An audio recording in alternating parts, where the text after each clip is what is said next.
Your grand debut into existence starts buried under a suffocating pile of sand. You're a leatherback sea turtle hatchling, and the first challenge of your life is digging out. You claw your way up, using your tiny flippers like spatulas to scoop and push through the gritty, suffocating prison, emerging into the chaos of a moonlit beach. Your siblings surface around you, but there's no time for family introductions. You've got bigger problems right now, like the fact that every beach bird just got a notification that dinner is ready. Instinct takes over. Your entire survival strategy consists of one simple task. Follow the brightest horizon, which worked perfectly fine for millions of years until humans turned every coast into Times Square. This dazzling display tricks a few of your siblings into running in the opposite direction. Rest in peace, guys. The rest of you head in the right direction toward those moonlit waves, crawling with all your might. Then suddenly, your siblings are being snatched one by one. Let's hope it's not your turn yet. You keep crawling, completely ignoring the carnage happening behind you. Your full focus on those waves shimmering under the moonlight. After a few grueling minutes, you finally find yourself in front of those waves that once seemed like an impossible dream. With one final push, you throw yourself into the cold water. What a feeling. One of accomplishment and safety. Or maybe you should reconsider the word safety. You've just entered the world's largest buffet. And plot twist, you're on the menu. What's that? A fish? Oh, it's a barracuda. And it's looking right at you.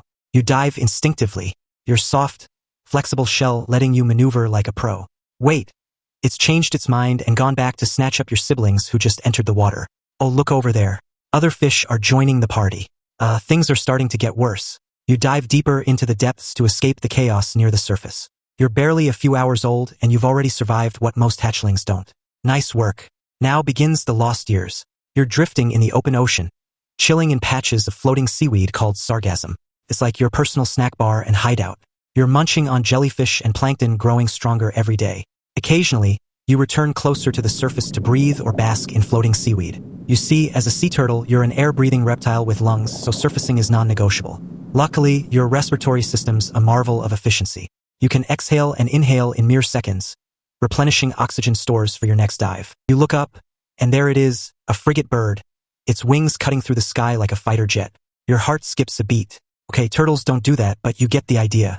The bird swoops, its beak barely missing your shell as you plunge beneath the waves. That was close.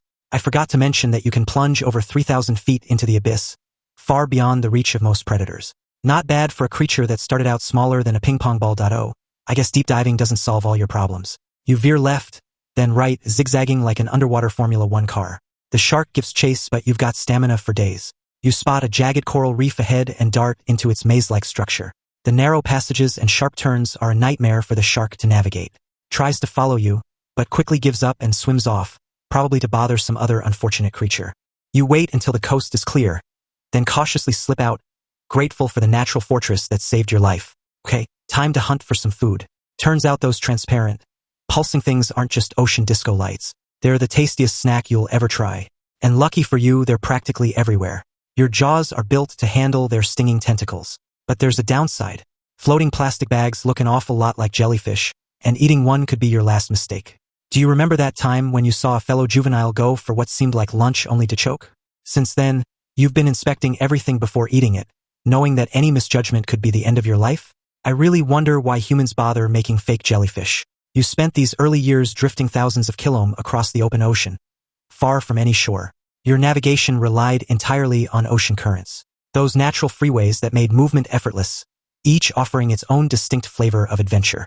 A low-energy journey with no clear destination, just the endless rhythm of the sea. After 16 years, you finally outgrew the aimlessness. Adulthood arrived, bringing with it 2 m of length, a weight somewhere between 880 and 1,100 pounds, and a sharpened instinct.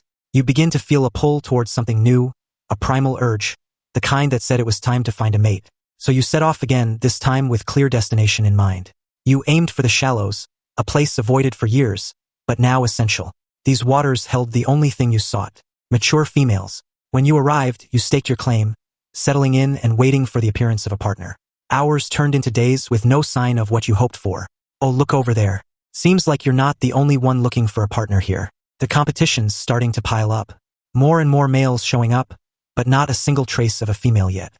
Better start training now, because when the female finally shows up, the competition is guaranteed to be brutal.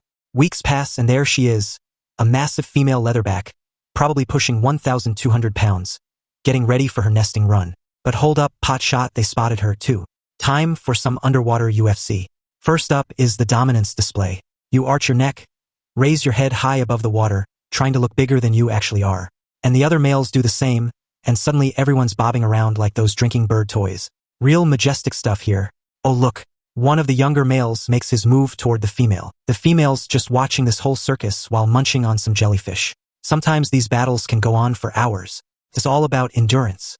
Who can keep fighting the longest? Your streamlined body gives you an edge of maneuverability, letting you dodge and weave like Muhammad Ali in scuba gear. Oh, watch out.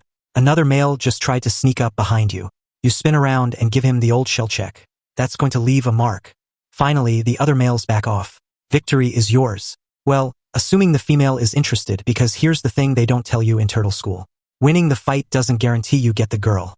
Sometimes she takes one look at your battle-worn self and just swims away. Talk about a tough crowd. But when it works out, you attach yourself to her shell with your specialized claws, like nature's suction cups. Unluckily, you are being caught in the nets of the fishermen. Your lungs start burning. Unlike those casual dives where you can hold your breath for 85 minutes, panic's making you burn through oxygen faster. The surface is right there, maybe 30 feet up, but it might as well be a mile. The net won't let you reach it. The burning in your lungs gets worse. Your vision starts to blur. Is this really how it ends? Not from old age, not from predators, but from these invisible lines in the water. The ocean grows darker and quieter. You struggle to take your last breaths until everything fades away. Hours later, the fishing crew finds your lifeless body tangled in their net along with their targeted catch. They curse the useless extra weight, toss you back into the ocean, and move on with their day. Just another day at sea for them. Oh look, many of your kin meet the same fate here. I really wonder who will keep the jellyfish population in check once humanity's reckless actions drive your kind closer to extinction. And to think you could cruise the ocean for another 40 years. Instead, humanity's carelessness has made old age a concept your kind rarely gets to entertain. If you are watching till this point, means you like our video, so please consider subscribing to our channel and tell us in comments section that on what animal you wanted to see next video. Thank you guys and stay tuned with us.